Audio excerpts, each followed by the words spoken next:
And we're back, and wow, that was awesome. Mr. Rust, you're not wearing your tie. That was great. I love the ending of that movie.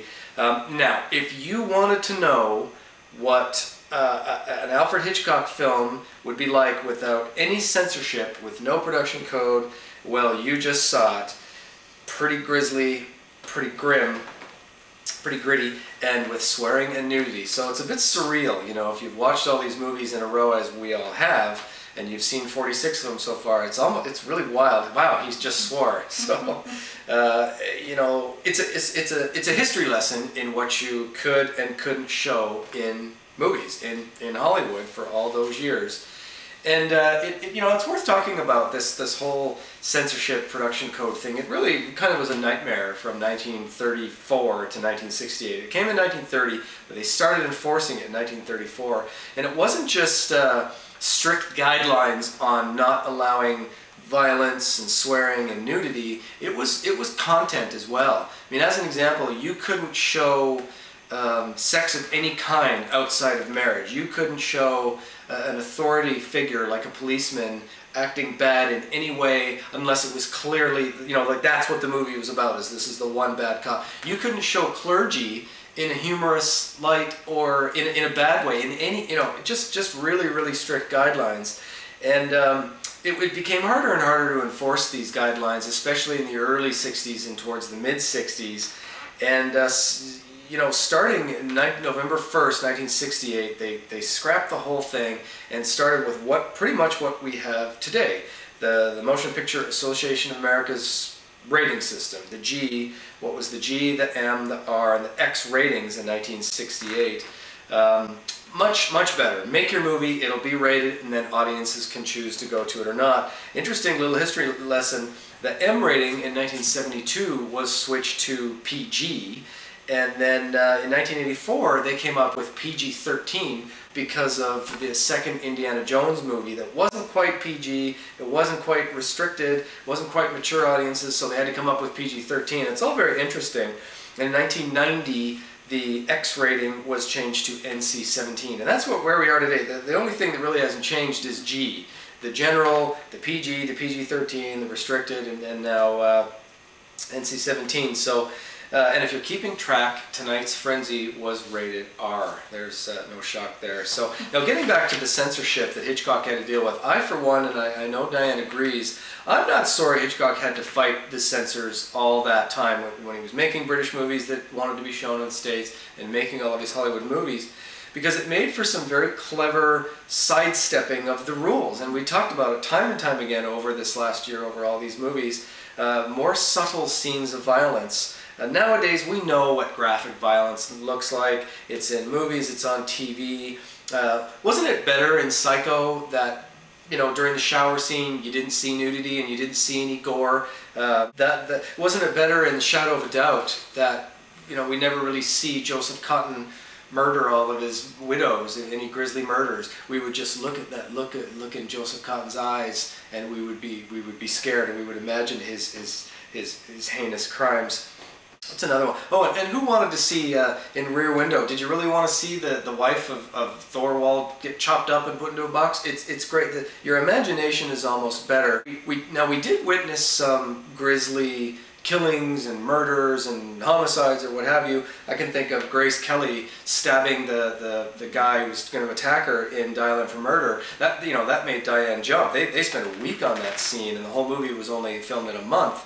That was excellent. Or another example of a great scene was Bruno strangling Guy Haynes' wife Miriam, and what a great scene that was, with the glasses falling, yeah, with the reflection through her glasses, just fantastic. And you know, that's the beauty of, we criticized like that. Oh, the Notorious Kiss, exactly. You couldn't show us a kiss that was lasting more than a few seconds, so Hitchcock got around that. Great example of so they kissed and they smooched and they were nuzzling and the whole thing lasted 30 seconds or a minute. Fantastic, way better. And for the most part, we're spared gore and violence, and we just don't miss it in any of those movies. Well, as for Frenzy, if you were uncomfortable during some of those scenes, especially the one strangulation, rape, murder scene, well, you weren't alone. So were the cast and crew. They talked about it, just, you know, really not enjoying doing that. Maybe they weren't used to it, but definitely, you know, once again for Alfred Hitchcock, cutting edge stuff even in 1972. So very interesting. As for audiences at the time, they loved it. They flocked to it. Frenzy made $18 million at the box office, and it only cost $2 million to make it.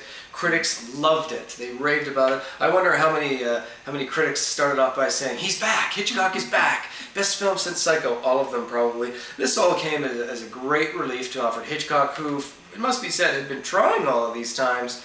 But for Frenzy, the studio left him alone, and all those things we were talking about in the pre-movie comments all came together, and look how it turned out. So we had a great script, we had funny bits, we had good characters. Like I said, Hitchcock was delighted with the actors and things that they themselves brought to the table. He felt that British actors would do that, and Hollywood actors were a little more by the book.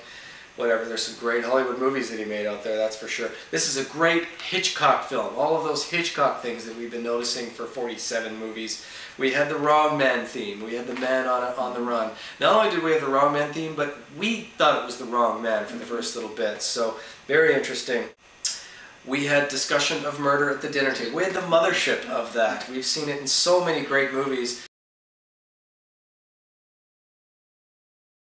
And this was hilarious with the inspector talking with his gourmet wife.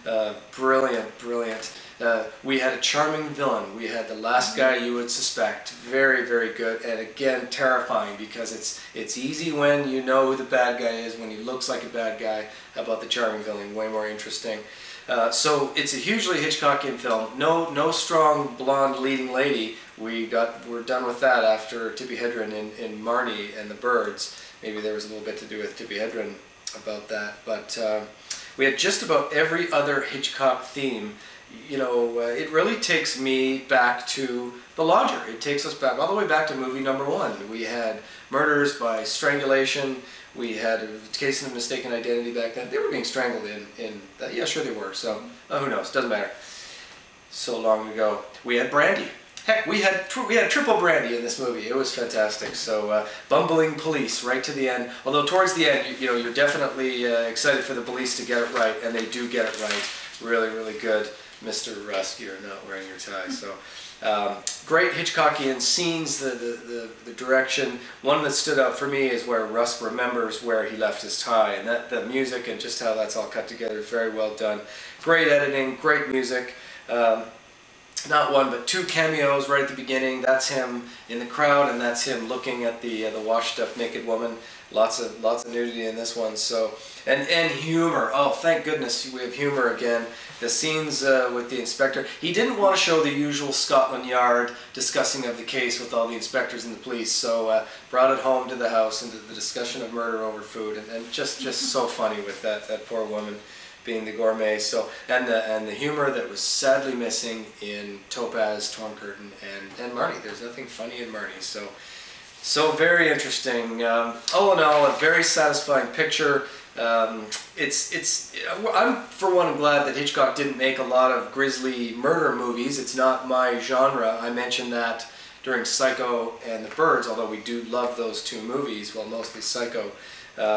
But tonight's Frenzy is about 1,000,000 years away from North by Northwest. I mean, just imagine someone breaking the finger of a woman in North by Northwest. You can't. It was 13 years before, and it's 1,000,000 years ago. So, very, very interesting.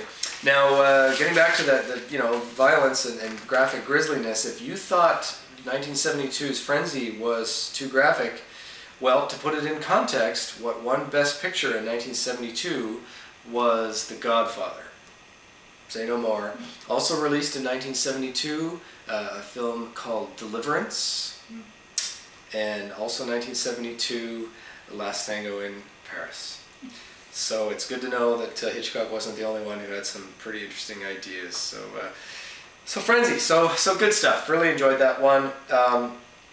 we're done with Frenzy. We're done with 1972. Sadly, we're down to our last movie, Hitchcock's last movie, which will be our last movie, 1976 Family Plot. So Hitchcock really, his health is failing for the last bunch of years of his life, and was in no shape to, he's 72. He's in no shape to keep on going with his health.